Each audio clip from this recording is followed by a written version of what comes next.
আজ আকাশে সরু সুতোর মতো চাঁদ উঠেছে। পাশের বাড়ির ছাদ থেকে বাচ্চাদের চিৎকার শোনা যাচ্ছে। কাল ঈদ।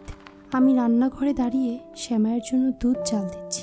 বলকাসা দুধের ধোঁয়ায় তাকিয়ে দেখি আমাদের জীবনটাও এই ধোঁয়ার মতোই। অনেক স্বপ্ন ওড়ে, কিন্তু শেষমেশ হাওয়ায় মিশে যায়। সে অফিস থেকে ফিরল বেশ দেরি করে। শার্টটা ঘামে ভেজা, মুখটা ক্লান্ত, হাতে কোনো বড় শপিং ব্যাগ নেই। আমি এক গ্লাস পানি এগিয়ে দিলাম। সে গ্লাসটা হাতে নিয়ে আমার হাতের চুড়িগুলোর দিকে তাকালো। কাল রাতে আমি নিজ হাতে চুড়িগুলো পলিশ করেছি, যাতে নতুনের মতো দেখায়। সে পানি পান করে বলতে থাকলো, ঈদে এবার তোমার জন্য নতুন শাড়ি আনতে পারলাম না। বোনাসটা দিয়ে বাড়িওয়ালাকে গত মাসের বকেয়া ভাড়াটা মিটিয়ে দিলাম। আমার একটুকু খারাপ লাগলো না, আর আমি হাসলাম। আমি জানি সে সারাদিন কতটা হাড় ভাঙা খাটুনি কেটেছে। আমি বললাম, আরে ধুর, আমার আলমারিতে তো সেই গতবারের লাল শাড়িটা এখনও নতুনের মতো আছে, ওটা পরলেই হবে। তুমি নিজের জন্য পাঞ্জাবি এনেছো তো? সে কিছু বলল না, শুধু চুপচাপ বারান্দায় গিয়ে বসলো।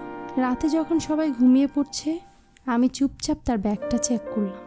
ব্যাগের ভেতর একটা ছোট শিশি আতর, খুব সস্তা, আর তার পাশে একটা ভাঁজ করা কাগজটা খুলতেই দেখলাম দামি কোনো শাড়ি নয়, সাধারণ সুতি, কিন্তু এটা আমার কাছে অমূল্য। আমার চোখের কোণে জল চলে এলো।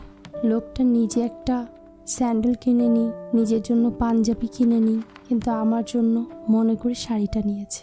সব সময়ের মতো বলে আমার জন্য কিচ্ছু আনেনি, কিন্তু লুকিয়ে আমার জন্যই নিয়ে আসে। শাড়িটা আমি বুকে ঝুরিয়ে ধরলাম।